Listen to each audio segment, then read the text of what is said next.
Everybody, welcome back to the Hillside and happy May 1st to everyone out there. Hopefully you're finding some good weather for you to get outside and shake off those winter blues.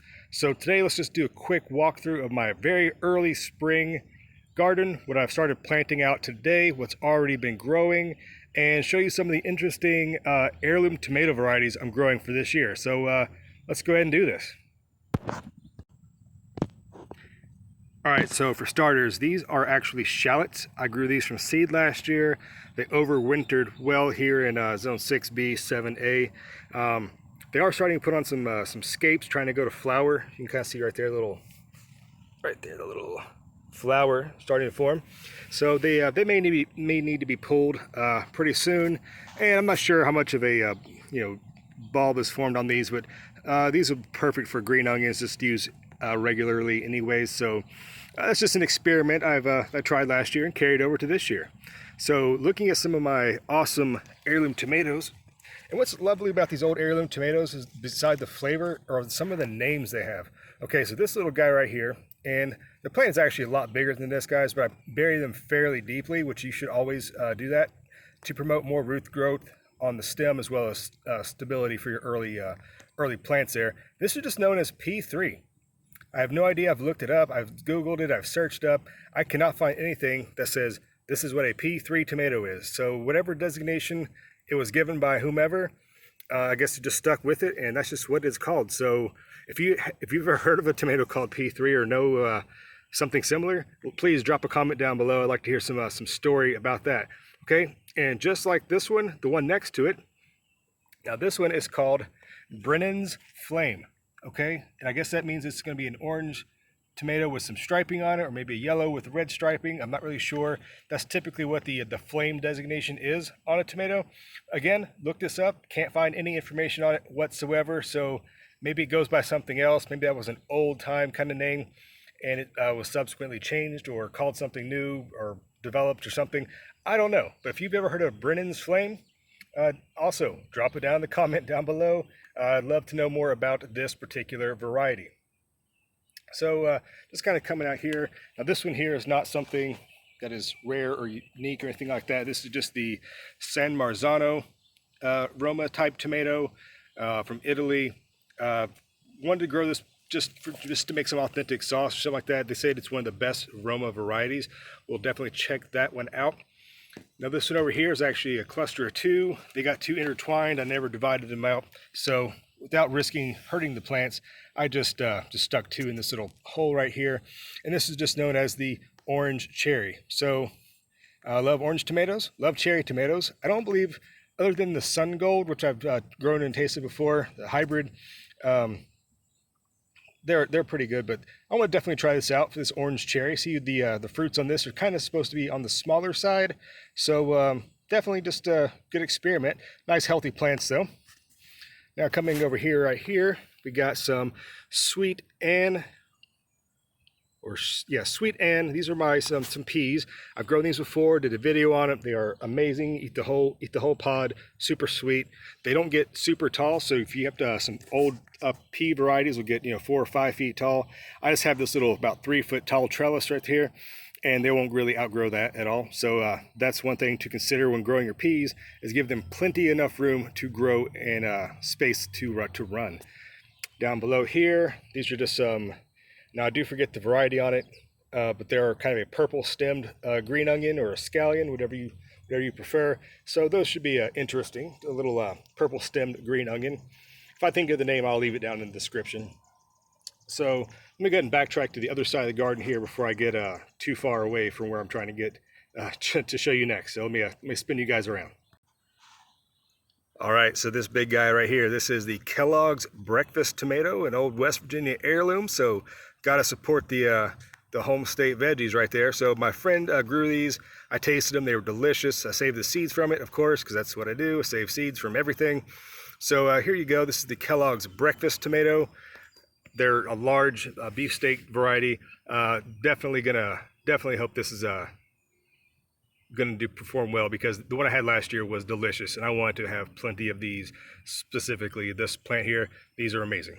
But I just like orange tomatoes. A lot of people don't. So, what is your favorite kind of tomato, by the way? Leave a comment down below. Tell me what your favorite is. What you're growing this year. Now these right here, these are just some Yukon Gold potatoes. Doing very, very well. Planted these about 2 to 3 weeks ago, and this latest round of rain and warm temps, these guys have really popped up. They're almost to the point that I need to kind of hill these up a little bit, and I'll show you in a video how I do this and why I do it in a very particular way about helping to build soil while growing potatoes and improving the organic matter of your garden all at the same time. So what could be better than that? Now this right here, guys, now I did not plant these from seed. These are called Best Cabbage, Bonnie's Best Cabbage. I don't know the actual variety on it. It's just a neighbor of mine bought a bunch of plants, had extras, and wanted to know if I would take them. So of course I put them in here. Love some fresh cabbages. Brassicas grow very well for me in my climate, in my garden soil. So definitely healthy plants. This nice rich soil they're growing in is getting them off to an amazing, amazing start. Now, this is the asparagus that has already started to fern out as it grows so big and so fast. But just check out the size of some of these spears. Look at this. It's like the size of your thumb, right? Massive. And I've already eaten some of this. It is so sweet. Guys, if you've never grown your own asparagus, you can eat it right out of the garden. It is super sweet, super tender, super juicy. It doesn't taste anything at all like the stuff you buy in the store, which is bland. It has just the green, stringy flavor. That is not grown in the ideal conditions that your garden is, so it doesn't produce the same flavor. Okay, so let me go ahead and get you guys over here as I carefully step over some other plants. Now, here in the foreground of the asparagus, this is mâche or mâché, depending how you pronounce it. Now, I planted these last year on purpose in a container. They never grew, so I eventually just dumped the soil out down here, kind of adding it around the asparagus. And then lo and behold, this winter, early, probably in February, I noticed a ton of these little rosettes growing and realized that it was the mâche that had survived because it needs a, I guess a cold stratification period. It grows in a cold environment, so it decided when it needed to grow. I tried to grow out of season. It did not like that. It didn't even sprout. But look at it here, guys. It's tons of it. I'm just going to let it go to seed, let it drop at seed, and the next year have plenty to go around where I can selectively harvest some and let some more go to seed, and therefore just having a perpetual mâche or mâché. Sounds more fancy that way, right? Carpet, just an edible carpet, right? So here, nothing too exciting, are some blueberries. One's a pink lemonade, and the other one, I have no idea. The tag was taken off years ago. I added some of the acidic fertilizer to them, as some of the leaves do have kind of a pinkish tinge to them, but I've also read that can be normal for early spring growth. But they are flowering, which is pretty cool. So tons of little flowers all over these plants are here, doing fantastic. Now here's something very, very interesting down here below. Because blueberries do require very acidic soil, and I don't want to go acidifying my entire garden. These right here, low-growing plants, these are actually the wild blueberries that I grew from seed. So I'm putting them right here next to the other blueberries because they do have similar requirements of moist soil, acidic soil.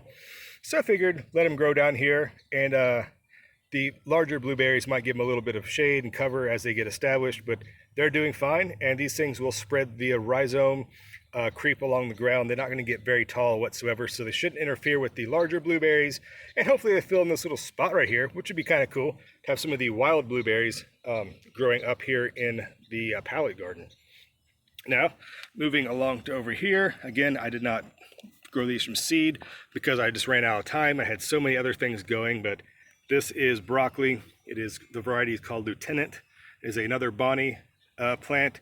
I actually kind of bought these on a whim because I was at the store buying some fertilizer and some compost and things like that, and saw these out there, and I figured, I grew broccoli last year and it was amazing, so I wanted to try it again. But I just, like I said, guys, I ran out of time. I started so many other things. I didn't have space, but I kind of had the itch. I wanted some more fresh broccoli, so there you go. And there's no shame in buying plants, right? So don't think you have to grow everything from seed or you're some kind of failure for buying plants from a dealer or garden center or something like that.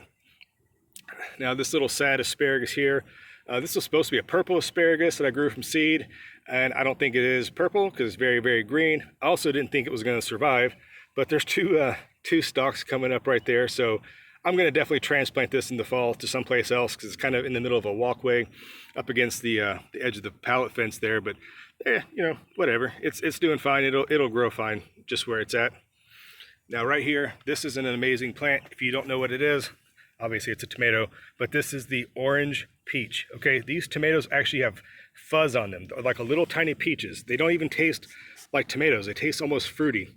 They are absolutely amazing. These are one of my all-time top 10, top 5, maybe even top 3 tomatoes. There are just so many good tomatoes out there for so many different reasons. It's hard to narrow them down, but I'm gonna go with solid top 5. Trust me, the orange peach, if you've never had it before, you have to grow this. If you love tomatoes, that old-time sweet tomato flavor, not the bland things you get from the supermarket, right? So yeah, definitely grow you some of this orange peach tomatoes. All right, so I'm gonna go ahead and wrap it up right there. This is just a very early look at what's going on in the garden. More to come. I will definitely keep you guys updated. Thanks again for watching. As always, here from the Hillside. Hope to hear from you down in the comments down below. Tell me what you're growing. Tell me what you're most excited about growing this year in your new gardens. All right, guys, until next time, I'm gonna get back to planting. I'll see you around. Bye-bye.